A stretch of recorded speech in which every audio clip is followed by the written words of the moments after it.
There are five things you should never say in Spanish unless you want to have some trouble or be very embarrassed. The first one is seems really harmless and simple.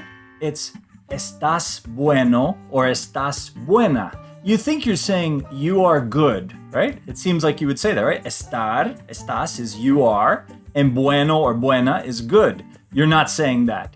If you say estás buena to a woman or estás bueno to a man, you're saying you're sexy or you're hot.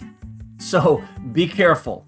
If you want to say you're good, like you're a good person or you're good at something, you want to use the verb ser and you would say eres bueno or eres buena. Or you could use the verb hacer, to do. Lo haces bueno, lo haces bien. But don't say estás bueno or estás buena. You're saying something different. Number two is estoy embarazado. If you say this and you think you're saying I'm embarrassed, embarazado, you're wrong. You're saying I'm pregnant. So be careful. Embarazado does not mean embarrassed. It means pregnant. And you will be embarrassed if you say that. Number three, when you want to say, oh, it doesn't matter, you say no importa. No importa. Just be careful. Don't say no me importa.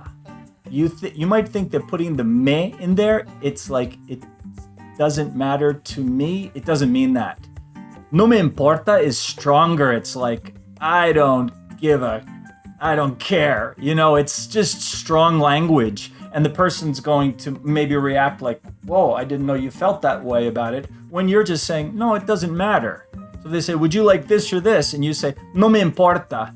It's almost like saying, would you like chocolate or vanilla? And you answering, who cares? It's like stronger language. Be careful, that one little word, me, don't put it in there unless that's what you mean. So if you were trying to say it doesn't matter, just say, no importa. Okay, the next one is really important.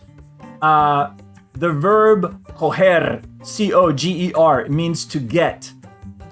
I recommend this to all my students. Don't use this verb in Spanish, even though they use it in some countries. The problem is in some countries, it's the equivalent of the F word.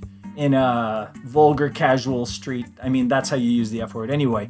But just don't use coger. It means to get, but in too many countries, it has a bad meaning. So there's a simple solution, and I've lived with this the whole time I've spoken Spanish. Use the verb conseguir. The verb conseguir means to get, like in the sense of to obtain something. To get or to obtain something. Use the verb conseguir. It's a perfectly good, educated verb. Everybody uses it and everybody understands it. It doesn't mean you're not going to hear people use coger in some languages. I'm just telling you, as a non-native speaker, avoid it. Understand it, but avoid it, you know? So, next one. The last one. Please, don't say hasta la vista unless you want to sound like you're in some 1930s movie and you're saying farewell, because that's what it means. Hasta la vista is like saying farewell. If you want to say see you later or take care, say hasta luego. And luego is a really good word. So hasta luego means until then. But the translation is kind of like see you later. But luego is a really good word if you're starting to have conversations in Spanish. It's a good connector word that a lot of beginners or even intermediate students don't realize they can use. You'll use a lot of pues, which means so, or entonces, which means so or then.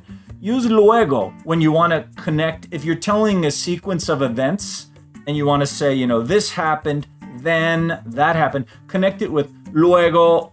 Luego, it's a really good word to connect your ideas. So I'm not going to say hasta la vista. I will say hasta luego.